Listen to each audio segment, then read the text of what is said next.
Listo, Valeria, bienvenida, adelante. Gracias. Buenas tardes a todos. ¿Me oyen bien? Sí, Sí, perfecto. señora. Listo.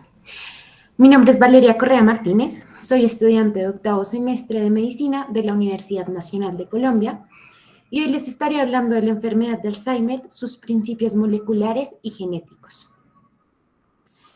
El contenido de la charla va así. Primero hablaremos de las generalidades de la enfermedad, con sus características clínicas y algunos datos epidemiológicos. Luego les presentaré la fisiopatología y los mecanismos moleculares. Luego hablaremos de la enfermedad de Alzheimer con herencia autosómica dominante, donde los genes juegan el papel de causa.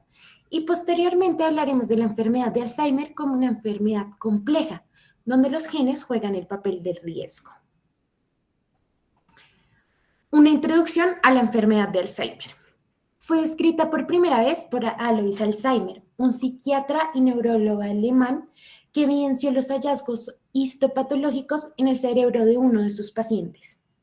Esta enfermedad es neurodegenerativa y usualmente ocurre en pacientes mayores de 65 años, comprometiendo el lenguaje, la memoria, la comprensión, la atención, el juicio y el razonamiento. Es la demencia más común a nivel mundial, entendiendo demencia como una disminución de la actividad cognitiva tan severa que interfiere con la vida diaria de las personas. En esta imagen a la derecha vemos un cerebro sano de una persona comparada con un cerebro de un paciente con enfermedad de Alzheimer severa. Como podemos notar, hay una disminución en la masa encefálica, con disminución de las circunvoluciones, aumento de los surcos y aumento también de los ventrículos cerebrales. Algunos números en el mundo.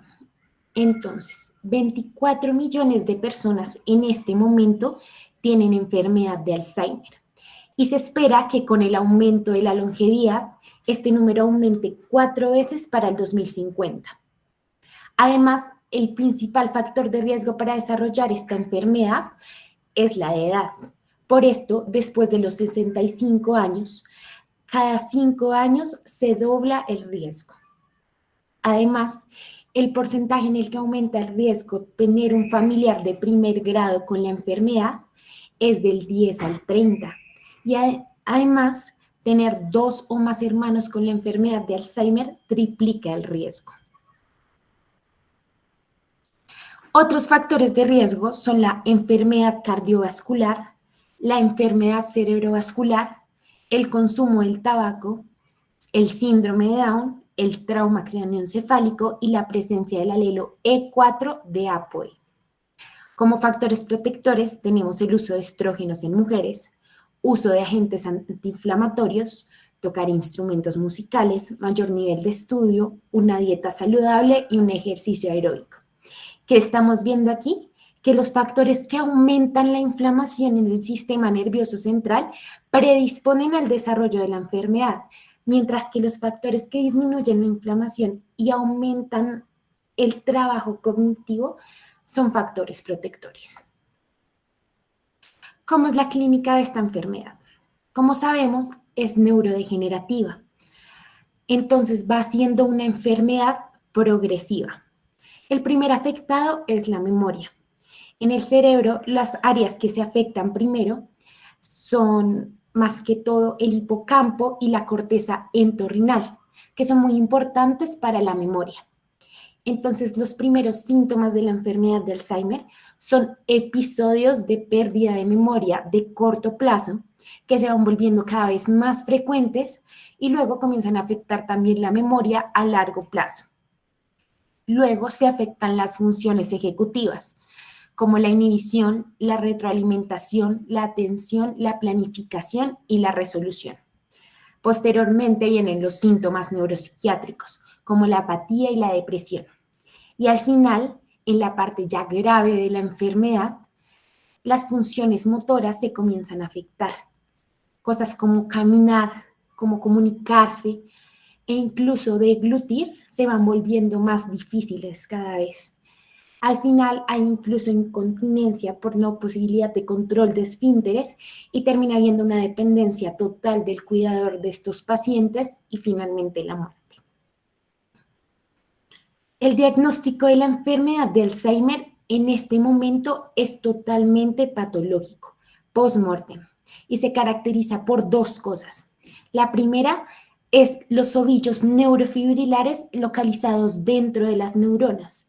Y la segunda son las placas de amiloide extracelulares. Más adelante explicaré en qué consisten estas dos. De acuerdo a esto, se desarrolló una escala llamada BRAC y BRAC que clasifica la evolución de la enfermedad en 6 estadios, dependiendo de dónde estén localizados estos ovillos neurofibrilares y la cantidad que haya. Después de mirar un poco la clínica y como repaso general de qué es la enfermedad de Alzheimer, pasaremos a hablar de los mecanismos moleculares. Y aquí quiero ponerlos un poco en contexto. Als Pathway es un mapa que se publicó en 2012 que tiene en él todas las cascadas moleculares que en este momento se conocen de la enfermedad de Alzheimer. Buscando el artículo del momento de la publicación, decía que tenían 1.347 moléculas y 1.070 reacciones en neuronas, barrera hematoencefálica y demás componentes del sistema nervioso central que tienen que ver con la enfermedad de Alzheimer. ¿Qué quiere decir esto? Que si tratara de explicar absolutamente todas las vías relacionadas con esta enfermedad, nunca acabaríamos. Por eso escogí explicar algunas vías, como las que tienen que ver con el amiloide beta, con la acumulación de tau fosforilada, con la supervivencia neuronal y con la inflamación, para mostrárselas y darles como un contexto general de qué es lo que está pasando en la enfermedad de Alzheimer y por qué estas neuronas están muriendo y causando toda la clínica que ya vimos. Vamos a comenzar primero con el amiloide beta. Entonces tenemos esta proteína, la proteína precursora de amiloide o APP. Esta es una proteína transmembrana que cuando ya no se necesita es clivada por la alfa secretasa y posteriormente por la gamma secretasa, creando fragmentos que no son tóxicos y que terminan siendo degradados por la misma célula. Sin embargo, en algunos casos, el clivaje no se da por este lado, sino por este. Primero la beta secretasa y luego la gamma secretasa. Esto termina generando amiloide beta 42, unos fragmentos de esta proteína que son mucho más propensos a adherirse entre ellos y formar estos oligómeros que terminan creando las placas de amiloide beta. Por esto, esta vía se llama la vía amiloidogénica. ¿Qué pasa con esto? Los oligómeros comienzan a señalizar, hace que tau, la proteína tau, se hiperfosforile, haya una pérdida de sinapsis, ocurra neurotoxicidad, haya daño cerebrovascular, porque no solamente estos oligómeros se forman en la sustancia gris, creando placas, sino también se acumulan alrededor de los vasos sanguíneos, dañando su funcionamiento y su estructura. Entonces, por esto hay daño cerebrovascular. Y además hay una activación de los astrocitos y de la microglía. Es muy importante señalar aquí que los astrocitos son células que soportan el metabolismo y el funcionamiento de las neuronas, pero también regulan los neurotransmisores y la comunicación en la sinapsis. Entonces, cuando la producción de estos oligómeros de amiloide beta supera el nivel de neurotoxicidad, comienzan a señalizar a los astrocitos y estas células comienzan a liberar glutamato, que se une a los receptores NMDA de las neuronas, haciendo que se produzcan cascadas de liberación de calcio, creando disfunción mitocondrial, activación de las caspasas 3, mayor producción de radicales libres de oxígeno y de óxido nitroso, todo esto llevando a mayor inflamación, mayor pérdida neuronal y contribuyendo a la clínica de Alzheimer y a la disfunción cognitiva. Además, las otras células que vemos aquí mencionadas, la microglía, cuando son señalizadas también por todo este evento inflamatorio que está ocurriendo, comienzan a secretar citoquinas proinflamatorias como interleuquina 1 beta, como factor de necrosis tumoral y como interferón gamma. Por otro lado, tenemos aquí la proteína tau, de la que ya les he hablado previamente y que con el amiloide beta constituye la forma de diagnosticar patológicamente la enfermedad de Alzheimer. ¿Qué es la proteína tau entonces? Es una proteína que se une a los microtúbulos de los axones de las neuronas y que ayuda a dar estabilidad a estas estructuras tan importantes para el transporte de moléculas en las neuronas. ¿Qué pasa? Cuando estos oligómeros de amiloide beta antes mencionados comienzan a señalizar a las neuronas, tau se hiperfosforila y comienza a agregarse también, formando estos ovillos neurofibrilares que son muy tóxicos para las neuronas. Además, como vemos en esta imagen de la derecha, estos ovillos neurofibrilares tienen la capacidad de viajar a través de los axones y luego retrogradamente a través de los axones de otras neuronas para funcionar como semillas, haciendo que llegando a los cuerpos neuronales de estas otras neuronas y propiciando la creación de más tau y por lo tanto de más daño neuronal. Por otro lado, tenemos aquí una vía de un factor muy importante llamado NGF. Este es un factor que tiene que ver con la supervivencia y proliferación y mantenimiento del sistema nervioso central y periférico. Es liberado por las neuronas al espacio extracelular como pro-NGF y por la plasmina, que es a su vez activada por el plasminógeno e inhibida por otras moléculas como la neuroserpina. El pro-NGF pasa a NGF maduro. Esta molécula se une a receptores en las membranas presinápticas de las células colinérgicas como TRK y viaja retrogradamente hasta llegar al cuerpo, al soma de la neurona, estimulando la producción y liberación de acetilcolina. Cuando ya no se necesita este NGF maduro, se degrada por metaloproteinasas. ¿Qué pasa en la enfermedad de Alzheimer? Y es muy importante para entender por qué estas neuronas están muriendo. Es una de estas vías, por eso la traje, porque me parece esencial para entender la razón por la que hay neurodegeneración. En la enfermedad de Alzheimer, la conversión de pro-NGF a NGF maduro está comprometida y además la degradación por las metaloproteinasas está aumentada. ¿Esto qué hace? Que se atrofien las neuronas, que se dañen estas sinapsis, estas comunicaciones sinápticas y que además haya una menor liberación y producción de acetilcolina. Por último, les traje esta guía que es representativa de cómo la inflamación crea este ciclo vicioso que perpetúa el daño neuronal. Y es la vía de las Jack-Stat.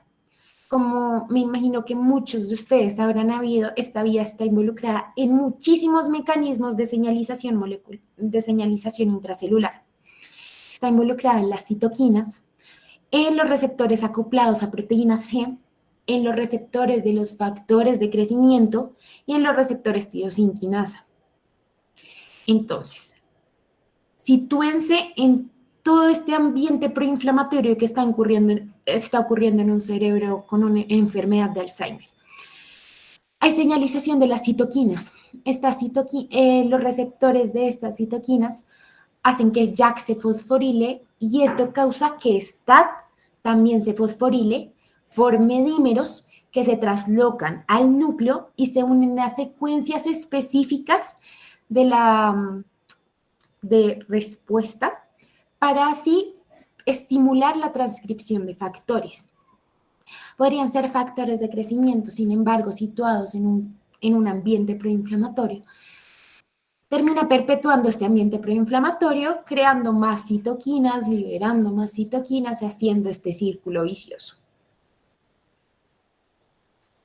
Entonces, ya teniendo este brochazo muy general de los mecanismos moleculares de la enfermedad de Alzheimer, vamos a pasar a hablar de la parte genética. Y estos también son principios muy generales. Primero, quise traer la enfermedad de Alzheimer con herencia autosómica dominante. ¿Por qué? Porque a pesar de que esta no es la vasta mayoría de pacientes, el descubrimiento de estos genes ha permitido un mayor entendimiento de toda esta fisiopatología y en especial de la vía del amiloide beta en la generación de la enfermedad de Alzheimer. Resulta que se han descubierto 3 genes: presenilina 1, localizado en el cromosoma 14, presenilina 2, localizado en el cromosoma 1, y la proteína precursora de amiloide en el cromosoma 21, que lo que hacen es directamente ser causa de esta enfermedad como un mecanismo de herencia autosómica dominante. Y aquí quiero contar algo muy interesante. En Colombia tenemos una población especial. Desde 1980, Francisco Lopera, Lucía Madrigal y todo su grupo de investigadores encontraron que algo pasaba en Antioquia. Habían personas que llegaban con una demencia parecida a la enfermedad de Alzheimer, pero eran personas muy jóvenes. Les comenzaron a llegar cada vez más y más pacientes, se comenzaron a preguntar qué es lo que está pasando aquí. Investigando y analizando los genomas de estos pacientes, se dieron cuenta que en Antioquia hay una gran cantidad de personas, en este momento 1.200 portadores, con más de 6.000 individuos analizados, con el gen de la presenilina 1, que causa esto una enfermedad de Alzheimer de inicio temprano, en la que los síntomas se comienzan a presentar más o menos a los 40 años y ya hay una demencia instaurada, que recordemos que es una degeneración cognitiva lo suficientemente grave como para interferir en la vida diaria de las personas. Esta demencia instaurada se da más o menos a los 50 años. Es una enfermedad de evolución muy rápida que termina haciendo fallecer a estas personas muy pronto. ¿Para qué ha servido esto? Para entender los mecanismos moleculares de la enfermedad de Alzheimer, claro, pero también para intentar ayudar a estas personas, para intentar crear medicamentos y usar medicamentos que incidan en la fase preclínica, donde todavía hay muy pocos acúmulos de amiloide beta y muy pocos ovillos neurofibrilares, y que no se desarrolle ya la fase clínica con la pérdida de memoria y con todas las alteraciones cognitivas. Entonces eso pasa con el gen de la presenilina 1. Ambos, el gen de la presenilina 1 y el gen de la presenilina 2, a pesar de que sabemos que en Colombia, después de este contexto, el que más está es el de la presenilina 1, ambos llevan agregación del amiloide beta por interferencia con la gamma secretasa, ya que estas dos proteínas son muy importantes en el núcleo catalítico de esta enzima. Por su parte, el gen de la presenilina 2 solamente causa menos del 1% de las enfermedades de Alzheimer de inicio temprano, pero tiene algo muy particular, y es que a pesar de que tienen una edad de inicio un poco más temprana que las otras dos, la penetrancia de la enfermedad no es tan alta. Entonces, a pesar de que uno tenga el gen, no necesariamente va a desarrollar la enfermedad. Y la expresividad es muy variable. En el gen de la presenilina 1, como ya les contaba, los síntomas comienzan como a los 40 años y a los 50 años ya hay demencia. En presenilina 1 puede ser el avance muy rápido o puede ser el avance muy lento. Y la edad de inicio, a pesar de que sí es un poquito más temprana, por esto que les digo de la expresividad variable, la progresión de la enfermedad puede ser muy larga. Luego, hablemos del gen de la proteína precursora de amiloide. La mutación de este gen genera mayor cantidad y agregación del péptido de amiloide beta, que es amiloidogénico, haciendo que haya una mayor cantidad de placas de amiloide y por lo tanto mayor señalización y todos estos eventos de inflamación de los que ya les hablé. Este gen está localizado en el cromosoma 21 y si algunas personas se lo preguntaron, por esto es que tener el síndrome de Down, que tener la trisomía 21 es uno de los factores de riesgo para desarrollar la enfermedad de Alzheimer. Por último, les hablaré de la enfermedad de Alzheimer como una enfermedad compleja. Esta es la gran mayoría de los casos. Podríamos decir que un 95% de personas que tienen la enfermedad de Alzheimer en realidad la tienen como una enfermedad compleja y no con herencia monogénica. La mayoría no tiene una enfermedad autosómica dominante, que tiene clara herencia, que se ven muchos miembros de la familia. No, tienen muchos factores y entre esos se han encontrado muchos genes que están involucrados en el desarrollo de la enfermedad. ¿Cómo se han encontrado estos genes? Resulta que hay unos estudios que se llaman GWAS, estudios de asociación del genoma completo. ¿Qué se hace en estos estudios? Se cogen un montón de personas, miles de personas o incluso muestras de estas personas que están almacenadas en biobancos y lo que se hace es definir, estas personas tienen la enfermedad de Alzheimer, estas personas no la tienen.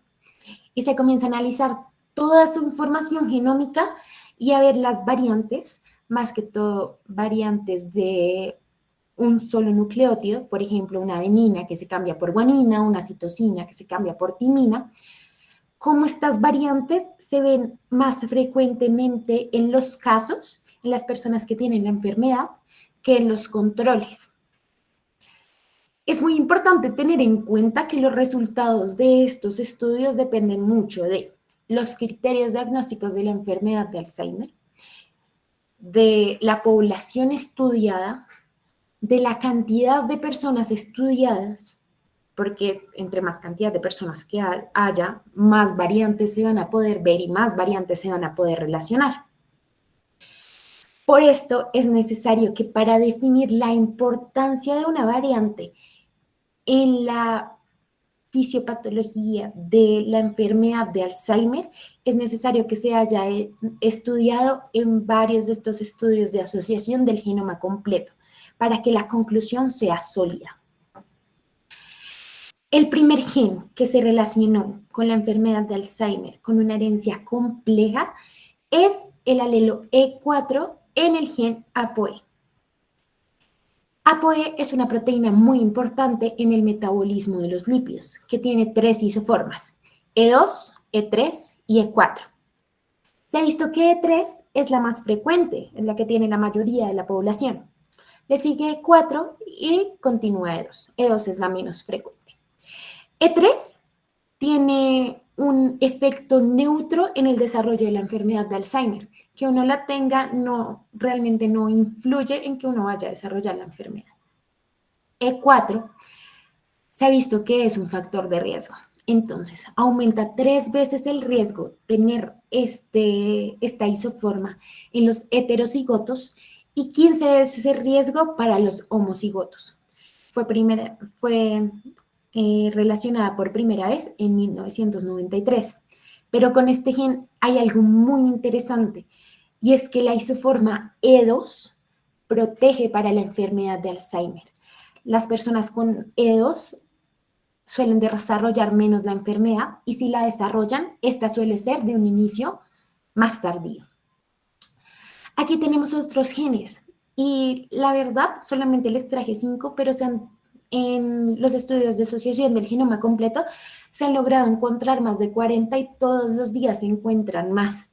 Incluso hay consorcios enteros que siguen buscando la asociación de estos genes, que siguen estudiando los genes ya relacionados para ver si la asociación realmente es fuerte.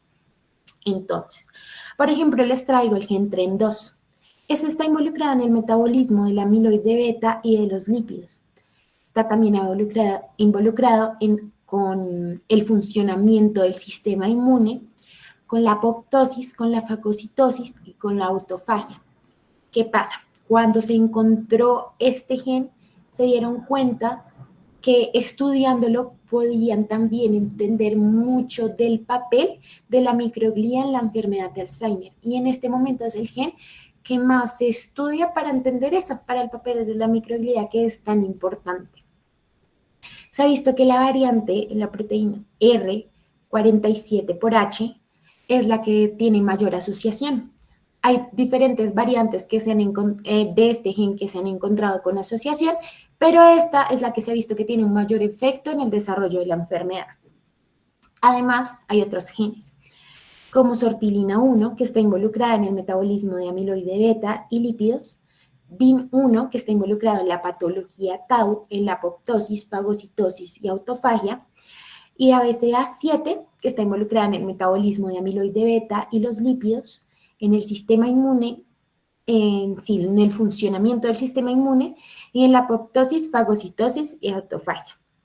Hay algo también muy interesante con este gen de sortilina 1 y con el ABCA7. Y es que las variantes más comunes, las variantes que uno ve con más frecuencia en la población, se asocian con un riesgo para la enfermedad de Alzheimer. Sin embargo, las variantes raras en estos mismos genes se ha visto que se asocian con enfermedad de Alzheimer de inicio temprano. Y no es que la causen, no es que sea como el gen de los genes que hablamos previamente de presenilina 1, presenilina 2 o proteína precursora de amiloide, que directamente son causa suficiente para tener la enfermedad de Alzheimer, pero se ha visto en estos estudios que se cosegregan con la enfermedad. E incluso, hablando de esta forma de la enfermedad autosómica dominante, se ha visto que las variantes en estos genes, en sortilina 1 y en ABCA7, también se cosegregan con estas formas autosómicas dominantes, con estas mutaciones en sortilina 1, en sortilina 2 y en la proteína precursora de amiloide. Entonces eso también es muy interesante. Todavía se siguen estudiando, como les digo, todavía se siguen encontrando diferentes variantes y se sigue estableciendo el riesgo que realmente generan. Muchas se ha visto que generan un riesgo realmente no significativo, pero por ejemplo estas realmente influyen en el desarrollo. Entonces aquí les traigo las vías en las que se ven involucrados algunos de estos genes que se han encontrado por los yeguas. Como vimos aquí previamente, devolviéndome, en ApoE yo escribí que esta proteína está involucrada en muchas vías. Y es que miren, aquí nos mencionan 9 vías diferentes que tienen que ver con la fisiopatología de la enfermedad de Alzheimer. Hablamos de la vía del amiloide, hablamos de la importancia del sistema inmune, hablamos de cómo se afecta la sinapsis y de todos estos mecanismos que se ven afectados en la enfermedad de Alzheimer. Pues miren que ApoE está relacionado en todos estos. Por esto, el hallazgo de esta isoforma D4 ha sido tan importante en entender la enfermedad. Y aquí vemos otras de las variantes de las que les hablé. Aquí, por ejemplo, está BIN1, aquí está sortilina 1, y aquí están las tres que les dije de la enfermedad de Alzheimer, como con una herencia autosómica dominante. Entonces, eso era todo. Aquí están mis referencias. Espero que les haya quedado la semillita de seguir leyendo este tema. Esto era, pues, como decía la charla a principios, pero espero que les haya parecido interesante y estoy atenta a cualquier pregunta que tengan. Muchísimas gracias, Valeria, supremamente interesante. Tenemos, creo que varias preguntas. Dame un segundo. Listo, tenemos una pregunta de Juan Sebastián, de Andrea, y después pasamos a la presentación de las líneas de investigación. Entonces, adelante, Juan Sebastián. Hola, ¿y me escuchan? Sí. Bueno, dos apreciaciones. Una es, no sé si leíste o alcanzaste a leer algo de epigenética en Alzheimer. Alcancé a leer un poco, sin embargo, no tengo, creo que, las herramientas todavía para... Dale, no te preocupes. Para comentarte un poquito de lo de epigenética en Alzheimer, como epigenética en otras enfermedades, es bastante interesante y también coge como oportunidad o cabida es porque ya han ido apareciendo medicamentos con mecanismos de acción epigenético. Entonces, en Alzheimer hay algo curioso que se está empezando a estudiar, es porque en otra clase de amiloidosis, que es la amiloidosis como por transtiratina, se está empleando, se está utilizando un fármaco que es el patisiran, que es un oligonucleótido homólogo en una región específica de interés y lo que hace es eliminar todo el trasquito de transtiratina y genera pues una eliminación de la proteína o pues de la acumulación de amiloide. Entonces, se ha ido pensando, se ha ido planteando también el uso de estos tipos de terapias en Alzheimer también, pues por su fisiopatología tan similar como en esta enfermedad. Y lo otro es más para que todos también lo tengan en cuenta es, eh, digamos, en qué casos tú le solicitarías, digamos, un panel de genes para Parkinson en un paciente, para Alzheimer en un paciente, perdón. Realmente yo se lo solicitaría cuando la asociación que se haya visto familiar sea clara. Okay. No, como estos genes que hablábamos de presenilina 1, en ciertas regiones en las que ya se haya estudiado, pero los genes que se han estudiado con asociación de Alzheimer todavía son muchos. Hay muchos que no tienen un efecto tan claro como para que, creo yo, sea efectivo. Hay muchos más genes que usualmente se colocan en un panel de exoma, porque la cuestión es que si bien el antecedente familiar es una clara indicación, como tú lo dices, también Alzheimer, perdón, el Parkinson ahí metido, Alzheimer a edad temprana o de presentación temprana es una indicación súper clara.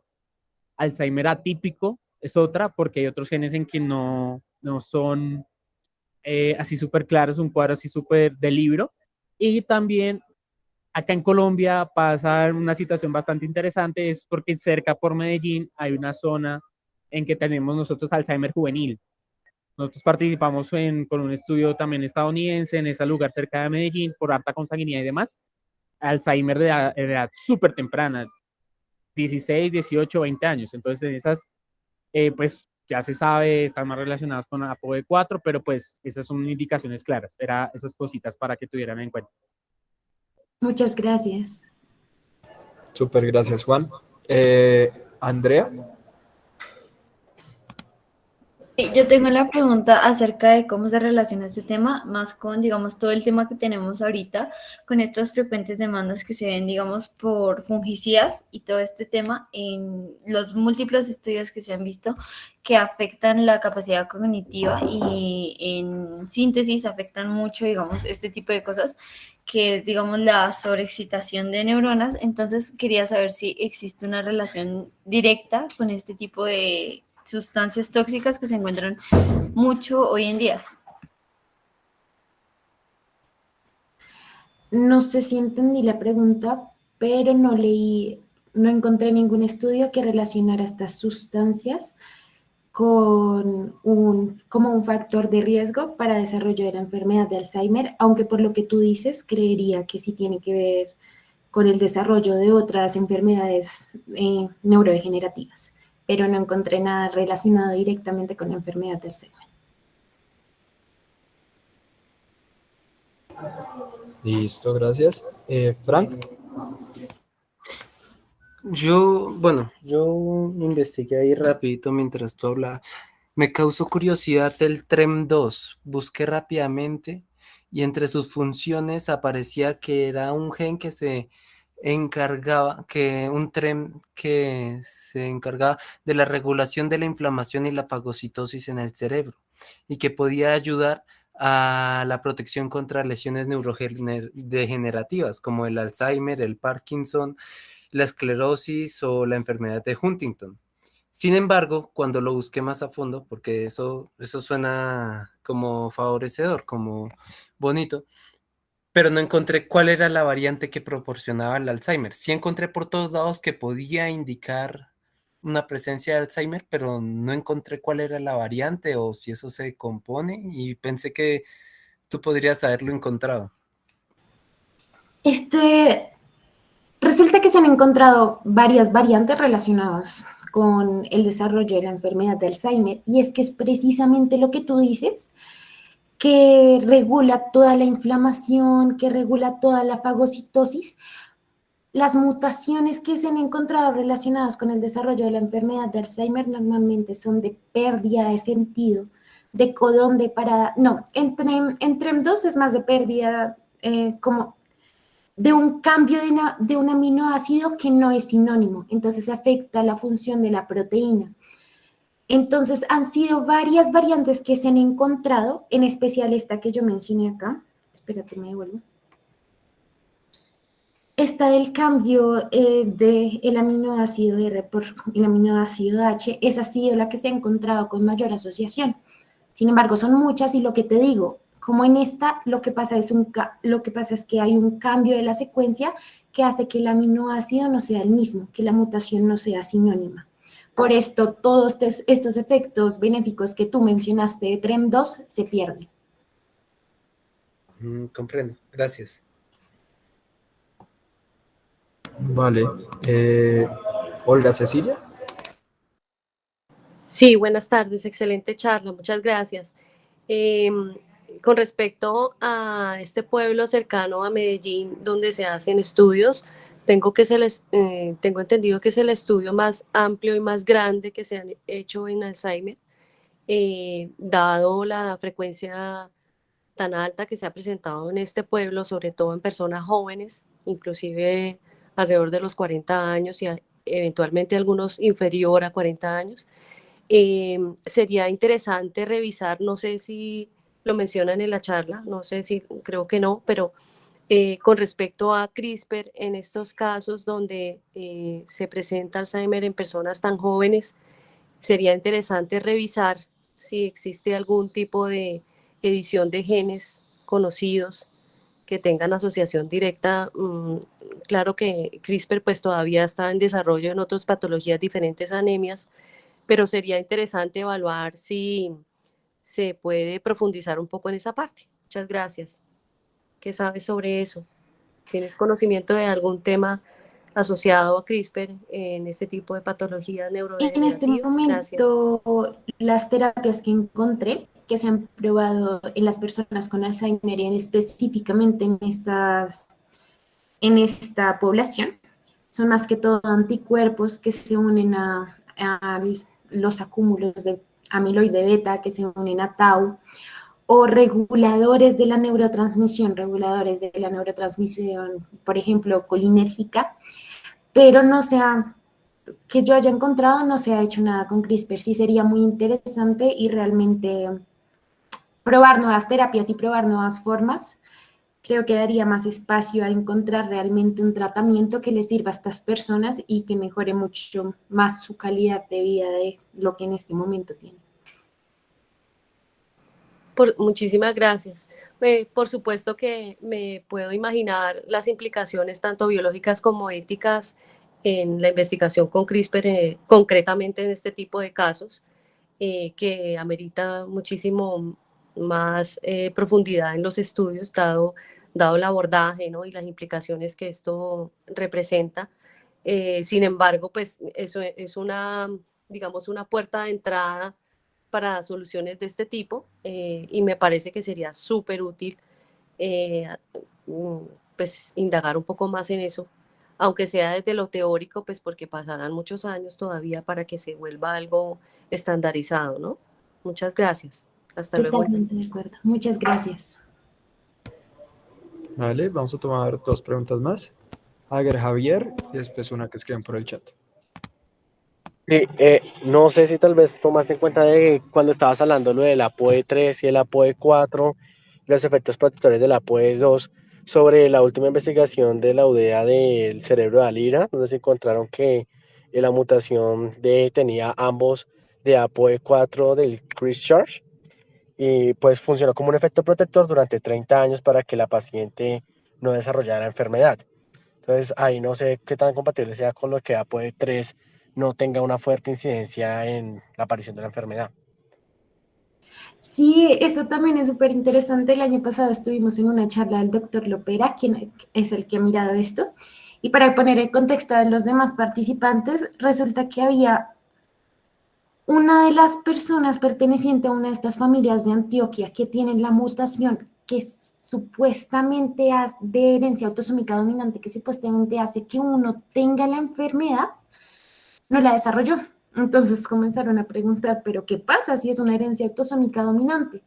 Resulta que ella tenía en este APOE, como dice el compañero, ella tenía la isoforma E3, pero una variante muy rara llamada Christchurch. La verdad, he escuchado solamente el caso de ella, de esta variante, pero efectivamente contrarrestaba con el hecho de tener la mutación en presenilina 1 y ella no terminó desarrollando la enfermedad de inicio temprano de Alzheimer. Pero no he escuchado más casos de ella. Entonces no sabrías cómo definir el efecto de esta variante en E3 y normalmente se ha visto que E3 tiene un efecto más neutro, es una variante rara. Sí, bueno, muchas gracias. Igualmente, pues sería chévere tal vez con la Universidad Nacional y pues con el grupo de investigación de neurociencia y neurología poder tal vez tener acceso a esa información que se encuentra en la Universidad de la UDEA y pues igualmente ese convenio para llevar esa investigación un poco más a fondo. De acuerdo, muy interesante. Listo. Una pregunta de Kenny que escribió en el chat. ¿Se sabe cuáles son las características de las neuronas del hipocampo que las hacen el epicentro de origen de la lesión de esta enfermedad? Y otra pregunta es, si te entendí bien, tú mencionaste que los cúmulos de proteína tau pueden pasar de una neurona a otra. ¿Qué mecanismo molecular media este proceso? Me corchaste ahí, la verdad. Sin embargo, sé que, y de una vez aquí hago promoción, el grupo de investigación de neurociencias de la universidad, de la facultad, trabaja mucho estos temas.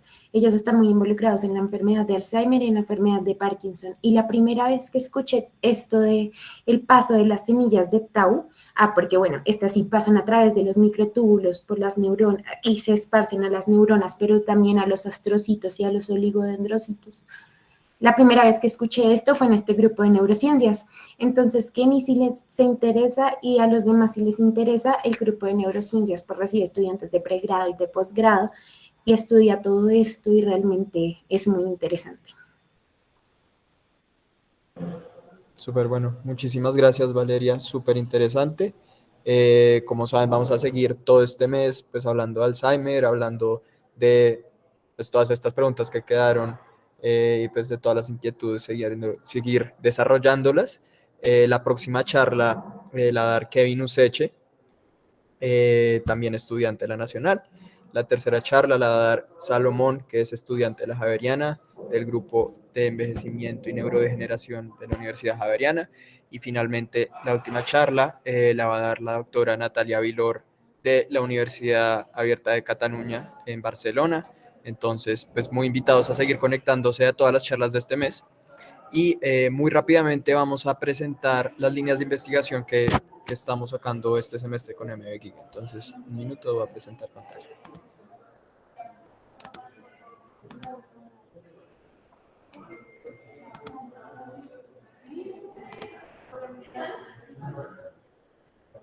Listo. Bueno, entonces, este nuevo proyecto se llama MBDIG. ¿Qué significa MBDIG? Es un grupo o pues un proyecto nuevo que surge a partir de MBGIG, que se llama Desarrollo e Innovación en Genética. Lo que vamos a hacer es funcionar con líneas de investigación de 6 temas distintos. Cada una de estas líneas va a estar organizada por uno de los miembros pues, de la Junta y del grupo fundador de MBGIG. Y el objetivo es involucrar a los estudiantes desde un momento temprano en la producción de conocimiento científico, en la investigación. Vamos a tener estos 5 temas que van a ser epigenética y cáncer, neurogenética, inteligencia artificial, endocrinología, enfermedades cardiovasculares e inmunoterapia y CAR-T. Entonces, pues están muy invitados a participar de esto. Ya les vamos a mostrar qué significa pues cada una de estas líneas que vamos a ver y cómo pueden aplicar para desarrollarlas. Entonces, la primera línea, la directora va a ser Laura Alejandra. Entonces, Laura. por ahí. Hola, buenas tardes a todos, espero que estén muy bien.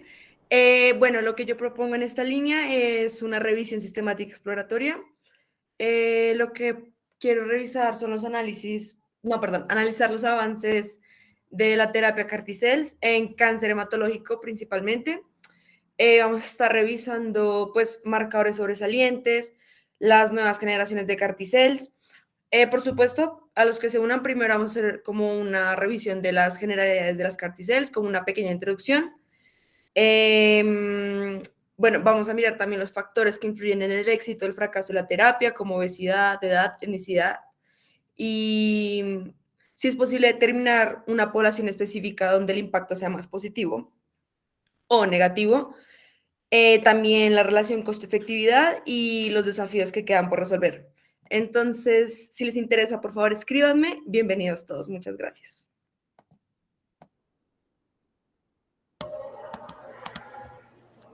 Bueno, esta es la línea que yo voy a dirigir, que va a ser acerca de epigenética y cáncer, y se va a tratar específicamente de un tema que me interesa mucho a mí, que son los microRNAs. La idea del grupo es que pues no sea solamente dirigirlo yo y definir un tema y hacerlo acerca de eso, sino tener una idea general e ir construyendo con el grupo qué queremos desarrollar. Tenía como principio pues este tema que es cómo pueden las desregulaciones de los microRNAs en el microambiente tumoral, en el cuerpo en general, definir si un paciente desarrolla cáncer o no. Cuáles son las mutaciones o las alteraciones fisiológicas que van a llevar a la desregulación de los microRNAs en cáncer, y definir pues cuáles son las vías epigenéticas y las que se relacionan con estos RNAs, pues que van a llevar a la patogenicidad, ¿no? Entonces, la idea es seleccionar una patología, un tipo de cáncer, y empezar a adentrarnos en cómo funcionan las vías epigenéticas y cómo funciona la regulación de los microRNAs. Entonces, pues espero que les interese. Ahí está mi número y mi mail si tienen alguna pregunta acerca del tema. Pues si tienen alguna idea también me pueden escribir y vamos cuadrando, y pues nada, ya les contamos cómo se pueden inscribir.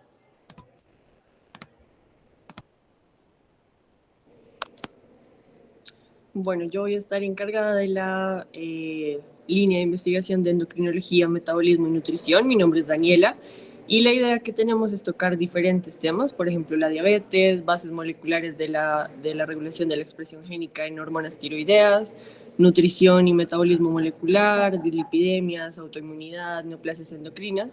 Y pues nos alegra muchísimo poder abrir esta nueva línea de investigación y están todos muy, muy invitados a unirse y a ser parte de este proyecto y pues a aportar nuevas ideas para nuestro grupo. Y ahorita vamos a abrir pues la convocatoria y cualquier duda que tengan me pueden escribir.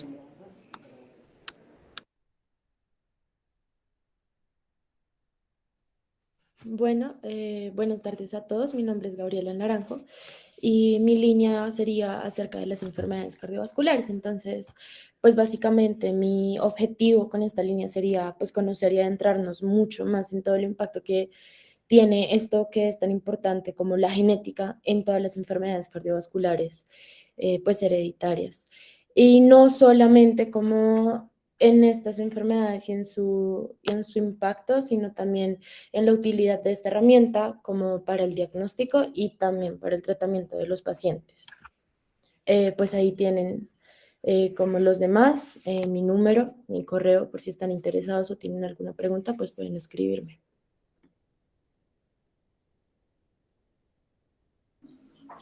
Hola, buenas noches a todos. Soy Germán Martínez, estudiante pues de la Nacional. Voy a estar encargado de la línea de neurogenética e inteligencia artificial. La idea es poder implementar todos estos algoritmos de Big Data, inteligencia artificial, análisis de datos, a todos estos, pues, perdón la redundancia, datos médicos que muchas veces quedan ahí sin ser utilizados, sin ser examinados, sin ver todo lo que se está escondiendo detrás. La neurología y la genética son dos de mis pasiones, por eso escogí este tema. Y la idea es empezar con una revisión de tema importante para poder llegar a hacer incluso producción de investigación propia. Si ustedes buscan Kaggle, por ejemplo, en PubMed, pueden ver que hay publicaciones y esto nos facilita es usar estas bases de datos que están ahí, incluso para producir artículos propios. Ahí está mi número, ahí está mi correo, pues quedo pendiente. Por último, pues está la última línea es en conjunto con el semillero de investigación en biotecnología, que es Protos UN. Protos está trabajando y la idea de la línea es trabajar y estar enfocados a la parte de prótesis. Ellos tienen convenio con la Universidad de Mercer en Estados Unidos. Esta universidad tiene un programa pues, que fabrican prótesis de bajo costo, de fácil adaptación y las llevan a países como Vietnam y Camboya. La idea es poder y sí, hacer pues, algo similar acá en Colombia, entonces pues todos bienvenidos. Tengo una pregunta con respecto a esto del Protos. ¿Son Sí, señora. prótesis mecánicas o también hay, digamos, ingeniería de tejidos, en fin, algo más biológico? Digamos, por ahora se están usando prótesis mecánicas y prótesis robóticas. La idea, pues más adelante es pues acoplar un poco los dos temas y poder pues ver cómo se desarrollan este otro tipo de prótesis. Pero en principio se está trabajando con prótesis mecánicas y en otros proyectos también de biotecnología. Por ejemplo, teníamos un proyecto que se llama Neuron, que es ver parámetros fisiológicos en conductores para medir el estrés. Entonces, pues sí, esta línea es como más biotecnológica. Más adelante de pronto involucraremos más temas de tejidos y genética. Porque en la Universidad Nacional hay un grupo que trabajaba con injertos e investigaba un poco sobre algunas aplicaciones. Por ejemplo, vi una exposición en algún momento que utilizaban seda, de esta que producen los gusanitos de seda, y lo dejaban como si fuera un apósito donde crecía un cultivo celular y los utilizaban para hacer injertos. Debe haber algo interesante allí que se puede, digamos, vincular a este proyecto, también sería interesante. Sí, súper interesante. Muchas gracias. Lo voy a buscar. Y pues si algo te escribo ahora para preguntarte mejor el dato, para ver cómo podemos Perfecto. Mi involucrarlo nombre es también. Olga Cecilia Márquez. Perfecto, Olga Cecilia, muchas gracias. Gracias. Entonces, pues nada, estas son las 6 líneas que tenemos planteadas. ¿Cómo va a funcionar la inscripción? Como son los miembros antiguos, funcionamos con un sistema de puntos. Entonces, damos un punto por asistencia a una charla, 5 puntos si han asistido a todas las charlas de un ciclo y 20 puntos si han preparado una charla como Valeria hoy. Entonces, eso va a ser uno de los criterios para los miembros antiguos. Si tienen puntos, si han participado preparando charlas, si han asistido a las charlas, eso va a tener pues una importancia en el proceso de selección. También en el forms que vamos a mandar ahora hay una pues, cajita donde tienen que escribir máximo 150 palabras por qué quieren participar. No tiene que ser muy largo, un párrafo es suficiente. Y van a escoger cuál es su primera opción de tema y su segunda opción de tema. Vamos a restringirnos alrededor de 6 personas por línea de investigación. Entonces, los animamos a que participen, a que se inscriban. La convocatoria va a estar abierta hasta este viernes a las 6 de la tarde. Entonces, el viernes 10 de febrero, 6 de la tarde, se van a cerrar las convocatorias para ese fin de semana hacer el proceso de selección y poder arrancar desde la siguiente semana. Entonces, les voy a enviar en este momento primero el link de asistencia de hoy. Ese es el link de asistencia y ya les mando el link de registro para, pues para MBDIG y para las líneas de investigación. Entonces, un segundo, por favor.